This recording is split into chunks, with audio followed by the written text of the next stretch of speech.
Had a client with Scripps Research. They reached out to me for an executive assistant position. A lot of the times I like to get my client on the phone that day in the moment, whether it's a live Google Meet or via phone.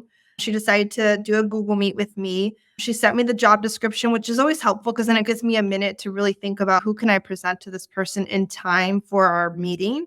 And as soon as she sent me the job description, this is the beautiful thing about temp is a lot of times our candidates have been on assignment successfully, even on an assignment, but unfortunately they can't have the head count. They can't keep them. They write amazing references. So I actually had a candidate that was just ended assignment for a very similar company, almost identical. And they simply just couldn't keep the head count. They loved her. I get onto a client call. She presents to me the job description, goes over the logistics. I live present the candidate that literally just came off assignment, probably like 5 days prior to this call.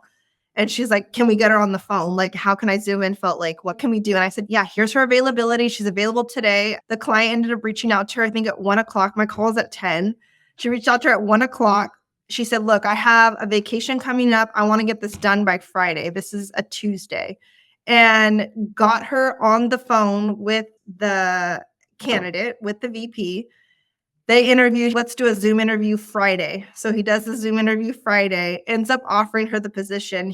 And literally tells the hiring manager, like, she nailed it. And so we job offer, the candidate's super excited. I walk her on site. So if you are local to San Diego, I will walk your candidate on site, make sure that they're good to go.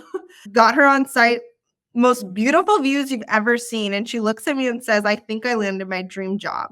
As a recruiter, you get a little nervous. Sometimes you're like, okay, like this was really working out really great. I don't know. And of course, like after, I want to say 2 weeks, they were like, oh, this is fantastic. She's done great. And they reached out to us for another role to support. So I wish all my stories were like that and for all clients, because we literally just nailed it on the head and it was in line with compensation. It's exactly what she just did. She was open in the market, ready to go. She was already onboarded. So she got to start like right away. And now, yeah, she's in her dream job. So obviously the challenge was for the client, they had an opening. They had an executive assistant position that was open prior to her. I think she was going on vacation. So she was going on a week vacation, didn't want to leave her senior VP behind. We had the pipeline, the candidate readily available. We live presented her. It ended up being a good fit for the client and the candidate. Candidate ended up starting within the week. Was very excited. In fact, insinuated that it was her dream job as far as location, the client who she was working for. And then they reached out to us again for another hiring need, and it was a Temp-to-Hire as well. I think what I'm most proud of is that we're readily available to offer solutions to all of our clients, and we're considered the experts.